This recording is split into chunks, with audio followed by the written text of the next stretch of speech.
इतनी जासूसी कहां दुनिया में होती जितने जासूस हमारे पकड़े जाते हैं।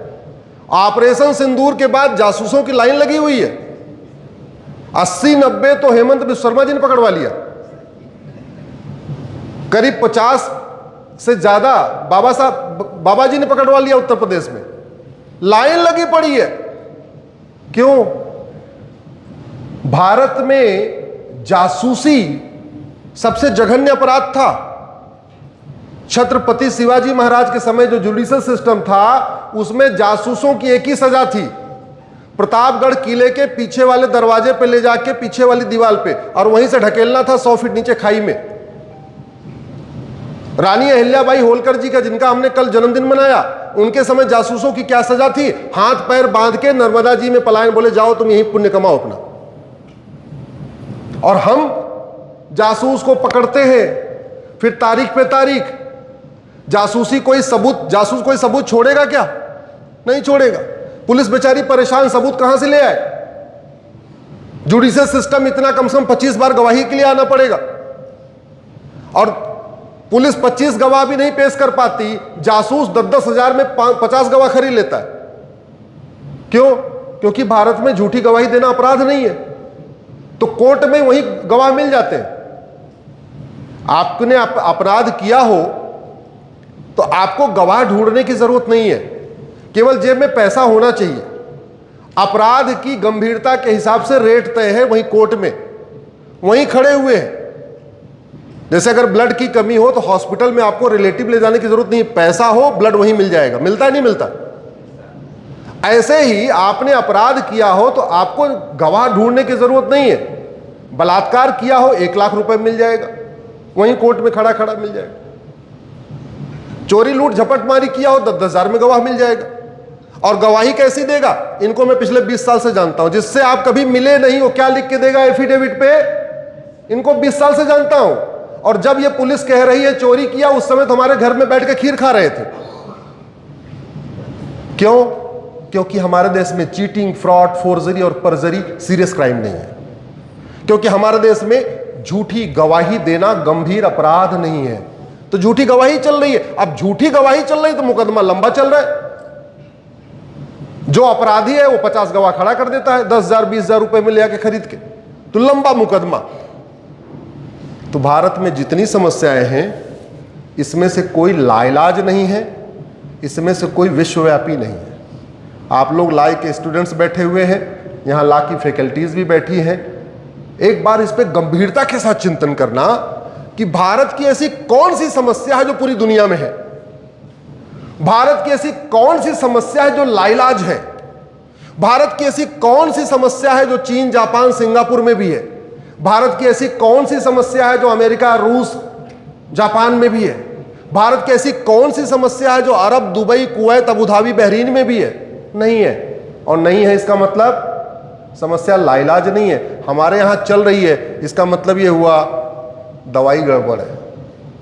क्योंकि बीमारी डॉक्टर ठीक नहीं करता, बीमारी कौन ठीक करता है? जोर से बोलिए जरा। दवाई। बीमारी डॉक्टर ठीक नहीं करता, बीमारी कौन ठीक करता है? दवाई।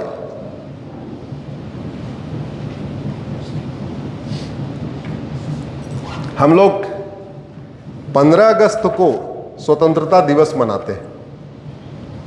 सब लोग मनाते हैं। स्वतंत्र मतलब इंडिपेंडेंट। अभी आज आप लोग तो यही बोलोगे स्वतंत्र मतलब। मैं ये नहीं पूछ रहा हूं अंग्रेजी में क्या बोल, मैं पूछ रहा हूं स्वतंत्र का मतलब हिंदी में बताओ। स्वतंत्र। स्व मतलब अपना, तंत्र मतलब सिस्टम। 1947 से 2025 हर साल स्वतंत्रता दिवस मना रहे हैं। मुझे ये बताइए कि कौन सा तंत्र हमारा है? पुलिस सिस्टम हमारा है क्या? जोर से बोलिए जरा, आवाज नहीं आ रही, जोर से बोलिए। पुलिस सिस्टम हमारा है क्या? जुडिशियल सिस्टम हमारा है क्या? एडमिनिस्ट्रेटिव सिस्टम हमारा है क्या? टैक्स सिस्टम हमारा है क्या? इलेक्शन सिस्टम हमारा है क्या? एडमिनिस्ट्रेटिव सिस्टम हमारा है क्या? लीगल सिस्टम हमारा है क्या? इसका मतलब स्वतंत्र हुए हैं, ये बात पूर्ण सत्य नहीं है, ये अर्ध सत्य है। दूसरा, संविधान के प्रियम्बल का जो पहला शब्द है वो क्या है? सोवरिन लिखा है ना, we the people of India. कैसा भारत बनाएंगे? सोवरिन। सोवरिन को हिंदी में क्या कहते हैं? संप्रभु। संप्रभु का मतलब न गुलामी का नाम हो, न गुलामी का निशान हो, न गुलामी की कुरीतियां हो, न गुलामी की कुप्रथाएं हो, न गुलामी की व्यवस्था हो। संप्रभु है भारत। क्या? जोर से बोलिए जरा। भारत की राजधानी है दिल्ली। किसने बसाया था? महाभारत देखा होगा तो आपको पता होगा किसने बसाया था?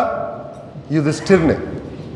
वो खांडव प्रस्थ था, दुर्योधन बदमाश था, सारा उपजाऊ वाला जमीन अपनी तरफ ले लिया, जो यमुना जी के पूर्व वाला एरिया था। यमुना जी के पश्चिम वाला जो कंकड़ पत्थर वाला पथरीला एरिया था, जिसको खांडव प्रस्थ कहते थे, उसने बोला ये तुम ले लो। बड़ी मेहनत किया उन्होंने, पांचों भाइयों ने मिलकर खूब मेहनत किया, कई साल मेहनत किया। ये जमीन भी पहले कंकड़ पत्थर रही होगी, बिरला जी ने काम शुरू किया होगा, उसके बाद भाई साहब ने काम शुरू किया होगा। ये जैसा आज दिख रहा है ऐसा पहले रहा होगा क्या? जोर से बोलिए जरा। अपने आप ऐसे हो गया होगा क्या? नहीं, तो बड़ी मेहनत किया होगा। तो मेहनत किया तो इसका नाम पड़ गया सरला बिरला यूनिवर्सिटी। पढ़ना भी चाहिए। बिरला परिवार ने इसकी नींव रखी तो नाम किसके होना चाहिए? बिरला जी के, उन्हीं के परिवार पे किसी का होना चाहिए। तो खांडव प्रस्थ को इंद्रप्रस्थ किसने बनाया? जोर से बोलिए। युधिष्ठिर ने। तो इंद्रप्रस्थ में सड़क मोहल्ले गलियों का नाम किस पे होना चाहिए?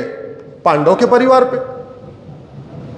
भारत की राजधानी दिल्ली, जिसको युधिष्ठिर ने बसाया अपने परिवार के साथ मिलके, भाइयों के साथ मिलके, अर्जुन भीम नकुल सहदेव के साथ मिलके, वहां पे युधिष्ठिर रोड नहीं है, भीम रोड नहीं है, नकुल रोड नहीं है, सहदेव रोड नहीं है, कुंती रोड नहीं है, माद्री रोड नहीं है, अभिमन्यु रोड नहीं है, द्रौपदी रोड नहीं है। भाई साहब तो रहते इंडिया गेट के सर्किल, भाई साहब Babar road, Humayun road, Tughlaq road, Lodhi road, Shahjahan road, जिनका दिल्ली से कोई लेना देना नहीं और जिन्होंने उन सड़कों को बनाया भी नहीं। एक बार उन्होंने बनाया होता चलो मान लेते, भैया शाहजहां आके यहां मिट्टी तोड़ के गया था, खुदाई उदाई करवाया था, शाहजहां रोड समझ में आता। सारी की सारी सड़कें 1940, 50, 55, 60 के दशक में बनी है वहां पे। ये जो बाबर, हुमायूं, तुगलक, गजनी, गोरी, खिलजी के नाम पे वहां जो सड़कें चल रही हैं, इसको उन्होंने बनवाया नहीं था। आधी अंग्रेजों ने बनवाया था, आधी कांग्रेस ने बनवाया। लेकिन किसी ने जिसने वहां स्थापना किया उसके नाम पे कुछ भी नहीं है। एक तो विधानसभा, उसका नाम ही बाबरपुर है। समझ में नहीं आ रहा बाबर वहां क्या करने आया था? कुछ नहीं करने आया था, फिर भी चल रहा है। मैंने PIL फाइल किया सुप्रीम कोर्ट में। हमने कहा साहब एक नेमिंग कमीशन बनाइए और इन नामों को बदलवाइए। बोले इससे आपका कौन फंडामेंटल राइट वायलेट हो रहा? हमने कहा हमारे 7 फंडामेंटल राइट वायलेट हो रहे हैं। हमने कहा इन वहशी दरिंदों के नाम पे सड़क मोहल्ले गलियां होने के कारण हमारा 7 फंडामेंटल राइट वायलेट हो रहा है। हमारा राइट टू आइडेंटिटी वायलेट हो रहा है, हमारी राइट टू डिग्निटी वायलेट हो रही है, हमारा राइट टू इंडिपेंडेंस वायलेट हो रहा है, हमारा राइट टू सोवरेनिटी वायलेट हो रहा है और हमारा राइट टू रिलीजन वायलेट हो रहा है। तो बोले राइट टू रिलीजन कैसे वायलेट हो रहा है? हमने कहा राइट टू रिलीजन इसलिए वायलेट हो रहा है कि जिन स्थानों का वर्णन कुरान में है वो सारे स्थान उसी नाम से पाए जाते हैं, इसलिए कुरान में लिखी हुई बात को लोग सही मानते हैं। जिन स्थानों का वर्णन बाइबिल में है वो सारे स्थान उसी नाम से पाए जाते हैं, इसलिए बाइबिल में लिखी हुई बात को लोग सही मानते हैं। और जिन स्थानों का वर्णन हमारे महाभारत में है, रामायण में है, रामचरितमानस में है, हमारे वेद में है, हमारे पुराण में है, हमारे उपनिषद में है, उनको मैं ढूंढता हूं भारत के नक्शे पर, हमको कहीं मिलता ही नहीं है। भगवान कृष्ण ने 5 गांव मांगे थे। पहला इंद्रप्रस्थ, वो क्या बन गया? दिल्ली। दूसरा तिलप्रस्थ, फरीद खान नाम ने उसको, फरीद खान ने उसको फरीदाबाद बना दिया। तीसरा गांव सोनप्रस्थ, सोनीपत हो गया। चौथा गांव पानप्रस्थ, वो पानीपत हो गया। पांचवा गांव गजप्रस्थ, गाजी खान ने उसको गाजियाबाद बना दिया। अब मैंने कहा मैं ये 5 गांव भगवान कृष्ण वाले ढूंढ रहा हूं, उनको जिस भारत के नक्शे पे मिल ही नहीं रहे। महाभारत में मैं पढ़ता हूं कि हां पांचाली पांचाल में पैदा हुई, लेकिन मैं पांचाल को ढूंढ रहा हूं, मुझे नहीं मिल रहा है, क्योंकि फर्रुख खान नाम के लुटेरे ने उसको फर्रुखाबाद बना दिया। हमारा जमनगरीपुरम को जौना खान ने जौनपुर बना दिया। हमारा एक शक्तिपीठ था, 51 शक्तिपीठों के बारे में हमारे पुराण में लिखा हुआ, मैं पढ़ता हूं, लेकिन जब मैं पहला शक्तिपीठ कीर्तेश्वरी ढूंढ रहा हूं तो मुझे नहीं मिल रहा है, क्योंकि मुर्शिद खान नाम के लुटेरे ने उसको मुर्शिदाबाद बना दिया। हमारा शक्तिपीठ विंध्याचल, विंध्यवासिनी देवी का मंदिर, मैं विंध्यवासिनी नाम के स्थान से ढूंढ रहा हूं, कोई स्थान ही नहीं मिल रहा है, क्योंकि वहां मिर्जा खान नाम के लुटेरे ने उसको मिर्जापुर बना दिया। ये संविधान ने जो हमें 7 फंडामेंटल राइट दिए, आर्टिकल 21 में दिया, आर्टिकल 25 में दिया, आर्टिकल 26 में दिया, आर्टिकल 29 राइट टू कल्चर, हमने कहा हमारा राइट टू कल्चर वायलेट हो रहा है। संविधान का इंटरप्रिटेशन भारत के हित में करना चाहिए या बाबर, हुमायूं, तुगलक, गजनी, गोरी के हित में करना चाहिए? जोर से बोलिए जरा। भारत के हित। यह संविधान हमारे लिए बना है, भारत की संस्कृति के लिए बना है, भारत की एकता अखंडता के लिए खतरा है। यह भारत को बर्बाद करने के लिए नहीं बना है। यह संविधान अरब, दुबई, कुवैत, बहरीन का नहीं है। यह संविधान यूरोप, अमेरिका का नहीं है। संविधान भारत का है, और भारत का है तो भारत को एक स्वतंत्र और संप्रभु राष्ट्र बनाने के लिए बना हुआ है। दुर्भाग्यवश भारत आज भी न तो स्वतंत्र है न तो संप्रभु है। एक और झूठ हम लोग बार बार बोलते हैं। तो पहला झूठ जो हम लोग आमतौर पे बोलते हैं कि भारत स्वतंत्र है। दूसरा झूठ हम आमतौर पे बोलते हैं भारत सॉवरिन है, संप्रभु है। अच्छा, संप्रभु के मामले में याद आया, एक मेरी और PIL चल रही है। अब की बार आप लोग एयरपोर्ट पे जाना तो जहाज में बैठने से पहले देखना जहाज के ऊपर लिखा क्या है। जहाज के ऊपर लिखा है VT। VT का मतलब होता है विक्टोरिया टेरिटरी। अंग्रेजों का जहां तक राज था वहां तक उन्होंने जहाज का कोड क्या दे दिया? VT, Victoria territory. पाकिस्तान ने उसको बदल दिया, बांग्लादेश ने बदल दिया, मॉरिशस ने बदल दिया, फिजी ने बदल दिया। जैसे ही लोग स्वतंत्र हुए सबने पहला काम क्या किया? VT को हटाया। हमारे नीति निर्माता परम पूज्य महान आदरणीय पंडित जी, चाचा जी, उनको विदेशी नाम इतना प्रिय था, उनको विक्टोरिया से इतना लगाव था, वो VT लेके बैठे रहे। और अब सर आपको VT चलाना ही पड़ेगा। क्यों? क्योंकि जो कोड होता है वो 2 लेटर का होता है। तो भारत के लिए 2 ऑप्शन था। भारत या तो BT ले ले, भारत टेरिटरी, या BH ले ले, भारत का पहला 2 लेटर। एक को भूटान ले गया, एक को बांग्लादेश ले गया, हमारे लिए कुछ बचा ही नहीं। अब मैंने PIL फाइल किया तो पहली बात तो जज साहब हंसने लगे, बोले कहां कहां से खोज के लाते हैं। हमने कहा यही खोजने के लिए तो इंजीनियरिंग छोड़ के वकालत किया है।